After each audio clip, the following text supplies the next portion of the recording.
Magandang araw! I-share ko naman sa inyo kung paano ginawa yung bamboo cage ng aming mga manok. Bale, ito po yung mga manok na aming inaalagaan at ito po ang kanilang kulungan. Kung gusto mong mag-alaga ng mga layers at konti lang ang budget mo, pwedeng-pwede mo itong gawin. So, ang mga kailangan nating mga materyales sa paggawa ng ganitong klase ng kulungan ay kawayan, kahoy at mga pako. At bukod pa dyan ay yung mga PVC pipes, nipple drinkers at water container para sa kanilang inuman.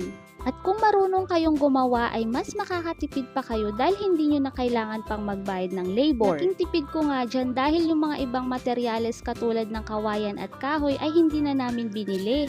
At yung paggawa naman dyan ay pinagtulong-tulungan lang ng buong pamilya namin. O siya, ito na pala ang itsura ng kulungan. Kumbaga, skeleton pa lang to at kakabitan na lang ng kawayan.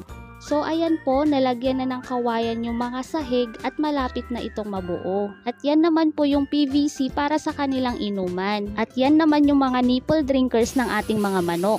At yan, binubutasan na yung tubo para dito ikabit yung mga nipple drinkers.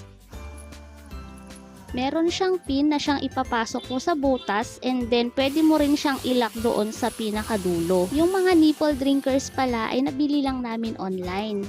Ilalagay ko na lang sa comment section kung gusto nyo ring mag-order.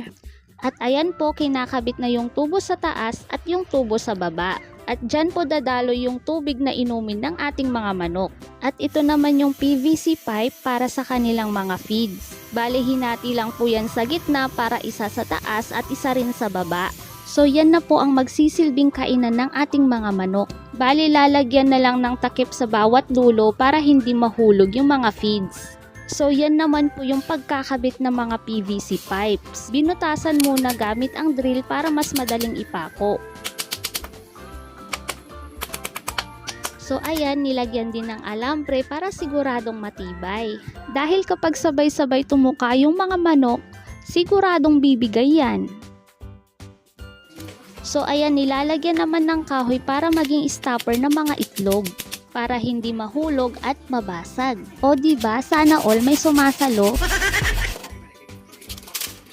At dito naman ay kinakabit na yung mga kawayan na siyang magsisilbing harang ng ating mga manok sa taas. Pahaba na lang ang ginamit na kawayan para mas tipid sa pako.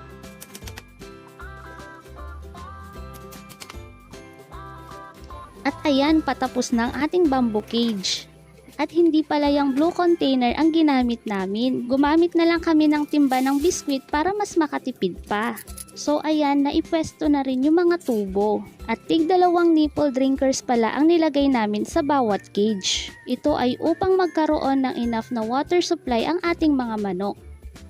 At yan po ang paggawa ng kulungan ng mga manok gamit ang kawayan. At pwede rin kayong gumamit ng iba pang materyales na mas mura at available sa inyong mga lugar para mas makatipid lalo na kapag nagsisimula pa lamang. O siya, sa next video ay isi-share ko naman sa inyo ang sukat ng ating kulungan. Sana nakatulong. Bye!